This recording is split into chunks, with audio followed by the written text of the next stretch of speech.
All right, today's question comes from Anthony in Minnesota.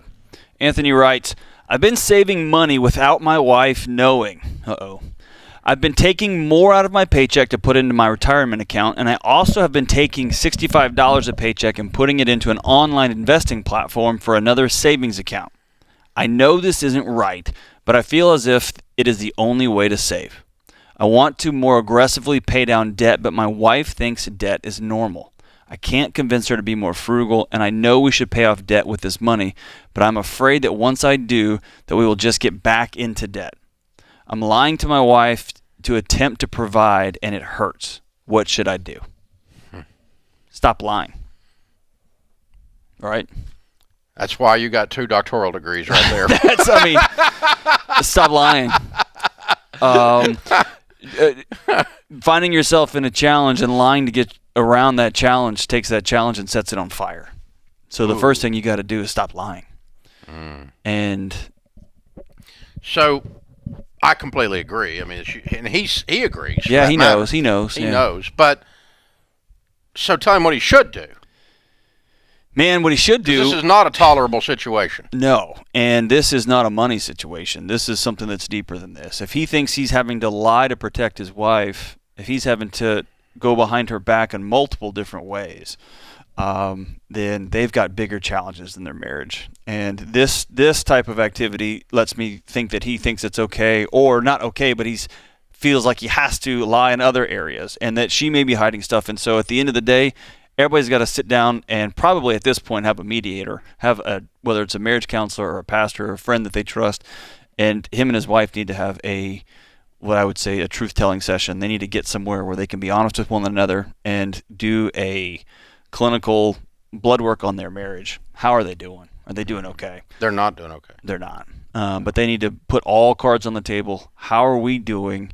And then they've got to move into, I can't continue to be a part of a relationship where you don't care about our future. I can't be in a relationship with you where you're lying to me and hiding money from me.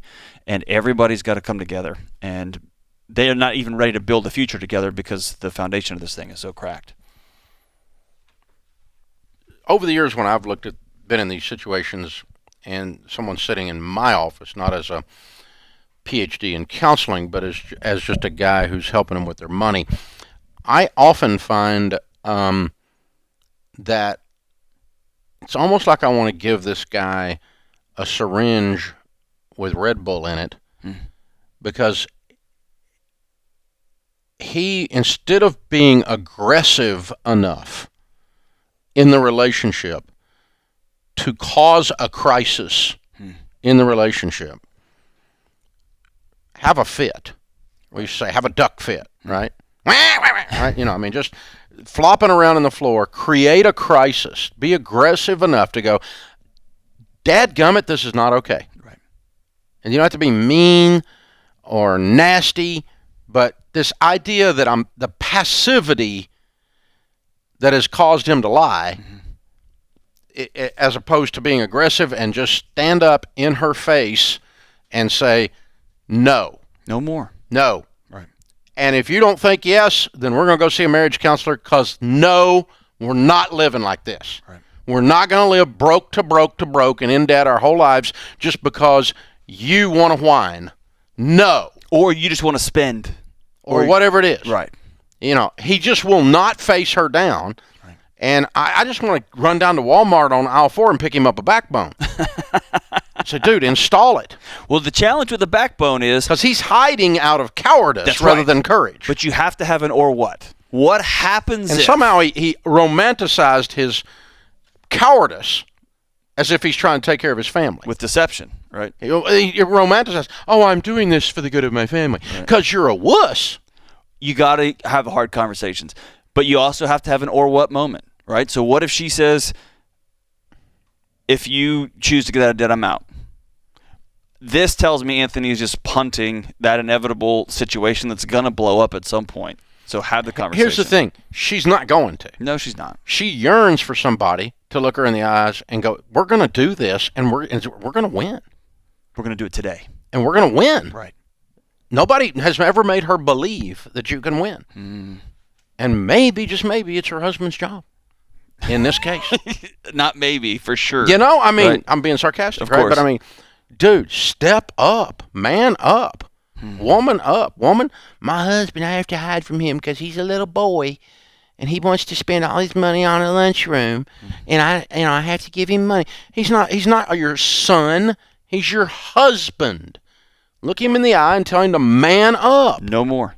Right. You know, so there is something about this kind of deception that has a passivity to it versus being proactive and aggressive to actually get to the problem in the relationship, because the relationship's the problem, not the money. That's exactly right. It's a red flashing light saying, danger, Will Robinson, this thing's going down.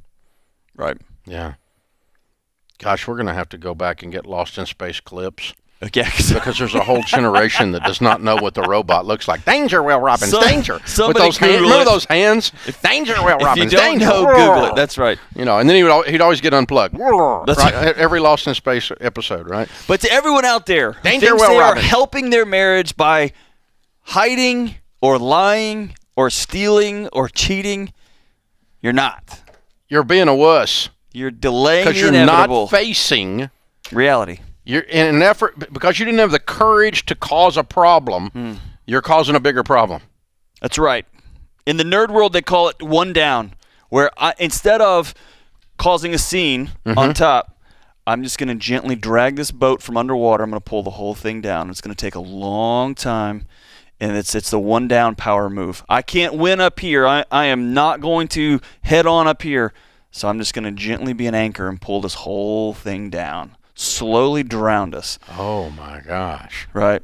And that's what hiding and slipping around the corners and got this account and that account. And this, man, you're going to slowly drown. I'd rather see the thing go down in flames because you went out swinging, right? Yeah. I put all the cards on the table.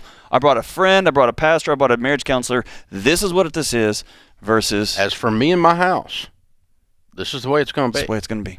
You know, and you do. You know, the interesting thing is that people who are struggling with hope, who don't believe that you can win, when you declare with courage that we're going to do what it takes to win, they are so thankful for that.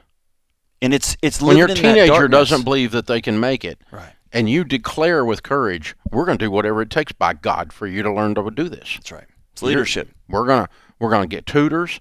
We're gonna work until midnight. I'm gonna stay up with you. We're gonna have calluses on our hands and on our brain. We're getting this crap done. That's right. And you're gonna win. And You are not going down in flames on my watch. you're going to turn the electronics off. You're going to stop Yeah, X, and you're going to yeah. stop Y, right? It's not Yeah. just affirmative. You got to stop. You got to change your life too, Yeah, right? We're going to do what it takes for us to win. What has to be true? We're gonna make a list of those things. We're gonna turn off that, turn on that. That's right. And we're gonna and that kid who is depressed and hopeless and looking down and rebellious and everything else is just going to go, thank God somebody cares me enough to bust me in the mouth metaphorically and cause this to happen. And that's, man, I've seen that in leadership inside these walls, in this business. I've seen that in families. I've seen it everywhere else. You have to have the courage to cause a scene. Which in my head is you Well, got my to turn the friend- lights on, right? Yeah, my friend Seth Godin says, cause a ruckus. Cause a ruckus. Cause a ruckus. No more. You know, and do it in the marketplace. Go make a ruckus in the marketplace. That's good stuff. Very good stuff. Stop lying, Anthony. Yeah.